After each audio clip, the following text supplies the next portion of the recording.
5 love languages, along with a variety of dialects within each of those 5 love languages. He tells us that once you learn your spouse's love language, the sky is the limit to the way you can express love in meaningful and lasting ways. Are you ready to learn what the 5 love languages actually are? Here's a quick overview of each one. Love language number 1 is words of affirmation. Number 2 is quality time. Number 3 is receiving gifts. Number 4 is acts of service. And number 5 is physical touch. Now, in the coming big ideas, we'll go over each one of these love languages in detail, as well as how to use them. But before we get into that, it's important that we talk about what it really means to both be loved and to give love. Big idea number 2. Everyone needs love. Quote, "At the heart of humankind's existence is the desire to be intimate and to be loved by another. Marriage is designed to meet that need for intimacy and love." Unquote. The word love is used in reference to all kinds of things, from loving food to loving people to even explaining behavior. For instance, "I did it because I love her." Often, this idea of love becomes a negative thing. The mom, for instance, who gives her child anything that the child wants, or the person who hurts people in the name of love. Chapman's love is different. The love that Chapman is talking about is the kind of love that is essential to our emotional health. The need for love and affection, the need to sense that he or she belongs and is wanted.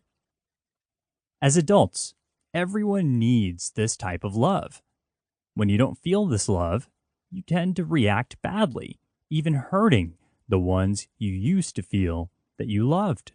Marriage usually begins with a couple feeling deeply in love. They see each other as nearly perfect, missing flaws that people around them can see clearly. They believe that they will always feel these love tingles and that they will always be happy.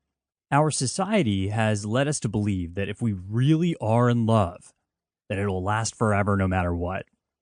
But unfortunately, this just isn't true. When life after the wedding settles down, reality sets in, and the in-love feeling can be exchanged for resentment and disappointment. This usually happens within 2 years, and at this point, either the relationship dissolves or the couple begins to learn how to love each other in deep, lasting ways. The 5 love languages are the 5 main ways that long-term love and committed relationships can succeed. The process of truly loving your spouse is a choice that will require effort, but leads to the satisfaction of having genuinely loved another. Once your spouse feels truly loved, he or she will have a different outlook and expression in their life, and they will be able to contribute to a strong relationship. Big idea number 3. Love language number 1. Words of affirmation.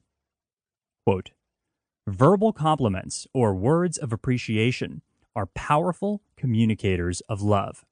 They are best expressed in simple, straightforward statements of affirmation." Unquote.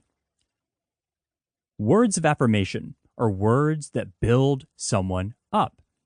They can be expressed as compliments or encouraging words. These are 2 dialects within the love language of words of affirmation: compliments and encouraging words.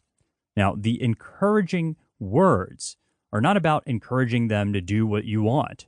It's not about persuading them to do what you want them to do. Rather, they encourage interests and talents that your spouse already has. It's basically encouraging their strengths.